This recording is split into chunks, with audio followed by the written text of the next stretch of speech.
Pickle, you were editing a page in the magazine, the 2021 summer edition of Dave Campbell's Texas Football. Mm-hmm. And it was the Dave Campbell's Texas Football Writers Poll, Mm-hmm. in which we gather up our friends in the media swamp, and we ask them a bunch of questions about college football, and we gather their answers, and we publish them.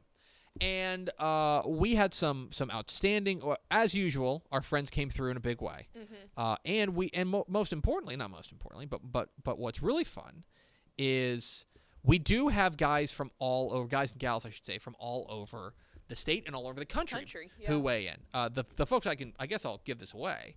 The folks who filled out our writers poll this year were Zach Barnett of Football Scoop, Texas Football Today's own, Adam Coleman, our buddy, who's now with The Athletic, formerly of the Houston Chronicle, Brian Davis, the Austin American Statesman, Drew Davison of the Fort Worth Star Telegram, Dennis Dodd of CBS Sports, Taylor Estes over at Horns 24/7, Stephen Godfrey, my leader over at Banner Society, Corey Hogue, our good buddy at Lone Star Sports Daily, Shahan and Ish here at Dave Campbell's Texas Football, Sam Kahn Jr., who is with The Athletic now, David Ubben, our former colleague now at The Athletic, Chris Vanini over at The Athletic as well, Brett Vito, our buddy up there at the Denton Record Chronicle, and Dave Wilson over at ESPN. So a star-studded cast. Yeah. And one of the questions that we asked them was, and I want to make sure I get this right, it was, if you were building a team around any current Texas college player, who would it be and why? If you were building a team around any... Oh, wow. Okay. That's a note there I need to change in the magazine. That Matt Stepp just dropped in the slide. If you were building a team around any current Texas college player, who would it be and why? So, Pickle, you decided to turn that into a segment on this podcast. Yeah, and I'll tell you why. It was because as I'm sitting there reading and editing and stuff like that, that was a question that seemed to have quite a wide variety of answers.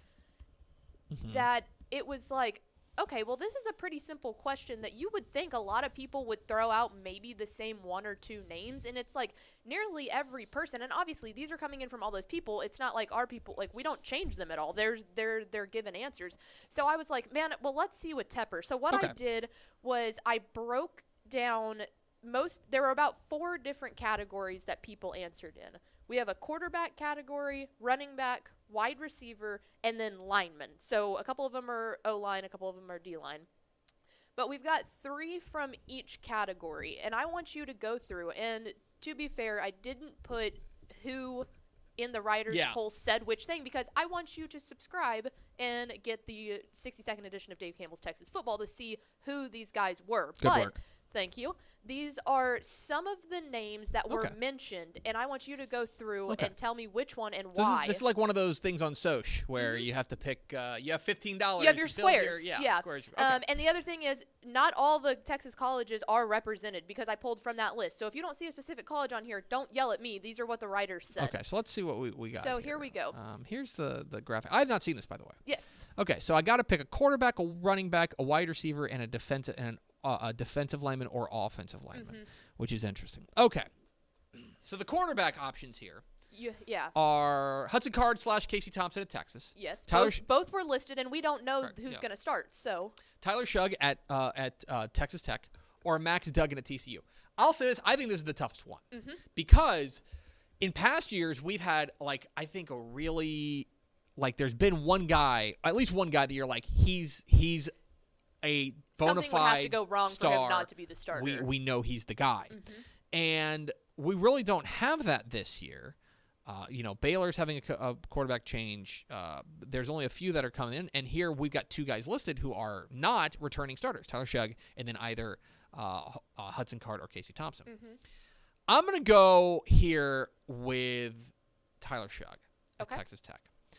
I think that he is probably the most... I think he's got the most experience for sure because he played at Oregon. He transferred in from Oregon. I think. And although Max Duggan, of course, was played at TCU. I think that Tyler Shugg probably has the highest upside here. This was a guy who, coming out of high school, was a 4-star guy, a big-time playmaker. I think he would probably be my pick, although I think you could pick any of these guys. I think Max Duggan's a good choice there as well. Texas, I would hold off just because we don't know who it is. I'll go with Tyler Shugg. Don't hold me to that. I think who's the best quarterback in the state of Texas is such a strange question this year that you could have 5 or 6 different answers, and I probably agree with you. Right. And so then this one I'm interested in because these are all guys that are very well established. So you move on to the running back. Now the running back's the opposite problem. Exactly, because you've got Bijan Robinson, who obviously didn't play under Tom Herman last year for the first half of the season, but when he did, the guy came out like a bat out of hell. So you've got that working for you. Sincere McCormick, of course, a bona fide stud down there at UTSA, who was the Conference USA Player of the Year. And then you've got Isaiah Spiller, Texas A&M, 2020 All SEC first team. He was a Doak Walker finalist or semifinalist. Like, those are 3 This is tough. bona fide studs. This is tough for such a different reason because we do know how good they are. It is an embarrassment of riches at the running back spot in Texas, which is strange. Normally it's the reverse. Normally it's so many great quarterbacks, and we don't know who star running backs can be. Here you've got tons of great running backs. I think I'm very here's the easy answer. The easy answer is Bijan Robinson because Bijan Robinson was the best recruit coming out of high school. Right. Bijan Robinson, I think, flashed at times last year when he had the ball, stuff like that. That's, I think, the easy choice.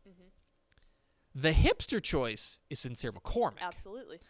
Because Sincere McCormick is actually has the most skins on the wall as far as running backs are concerned. He was I think the second leading rusher in the nation, third leading rusher in the nation last year. And is a bona fide superstar at UTSA. Yeah, the best player in Conference USA is what they named him. I'm not taking either of those guys. I'm going to take Isaiah Spiller. Okay. I think Isaiah Spiller is my pick here. I think he is the best mix of proven and the super high ceiling, and the potential is still there. I think there's another level for him. If you want to say it's not Spiller, the argument would be that he's going to split carries with Devon Chan and stuff like that, right? Which is fair, but I think Isaiah Spiller is my guy there. I would take Isaiah Spiller at the running back spot here. So, yeah, I'll go with that. I feel great about it, but that's super tough. That is. Just because, that one was absolutely because there's so many great running backs there, that are big-time playmakers. So then you head on to the wide receiver, and a guy that needs no introduction. You've got SMU's wide receiver, Reggie Roberson, who this will be 4th year there. He has been the go-to guy, no doubt about it. Then you go down, and maybe another little bit of a hipster pick here, but Marcel Barbie out of Texas State, 3rd team all Fun Belt. And then Texas Tech, Eric, help me out here. Ezukanma. Yeah, I always Keller stutter. Timber Creek, I want to say. He's from Keller, I want to say. Okay. He was 1st team all Big 12 last year and 2nd in Big 12 for receiving yards as only a sophomore. So heading into his junior year, this guy's got some hype around him. Good crop of wide receivers. Ezukanma did have off-season surgery. He should be ready for week 1, but I think that, but he's certainly worthy of the hype, and he'll be the go-to guy in the Tech offense. Marcel Barbie is the hipster pick here. He's the hipster pick here because he is a lot better than a lot of people think. I think he was probably the best player on Texas State last year. I agree. And should be there. But the answer is Reggie Roberson. The answer is Reggie Roberson. This was one of the best wide receivers in the country last year until he got hurt. Yes. And is a guy who has proven it year in and year out. He was spectacular in 2019. He was spectacular in 2018. He has the skins on the wall. There is no doubt about it for me. I go with Reggie Roberson as my pick at the wide receiver spot. I would take him and put him in my offense tomorrow. That'd I like my it. pick. And then finally, we head to my favorite category. The big man deserves some love down in the trenches, but we've got our offensive and defensive line position. And I know that's a little odd to have to choose between. Yeah, you're making this some of tough them, for me. But we'll just see what you do. So Kenyon Green from Texas A&M, the left tackle, just again needs no introduction. Then you've got Achon Mathis from TCU, the defensive end. He was 2nd team all Big 12 last year. And then DeMarvin Leal out of Texas A&M as well, defensive lineman there. I think Achon Mathis is super underrated here. I think that he is a guy that I think because TCU was just kind of okay last year. They're just kind of there last year. I think people don't realize how good this guy is and what a monster he is off the edge. That I think he's there. But this comes down to 2 A&M guys for me. And you really have your choice here. That you've got one of the best pass rushers in the SEC in DeMarvin Leal. You've got one of the best offensive linemen in the league. Who's literally like a brick wall. In Kenyon Green.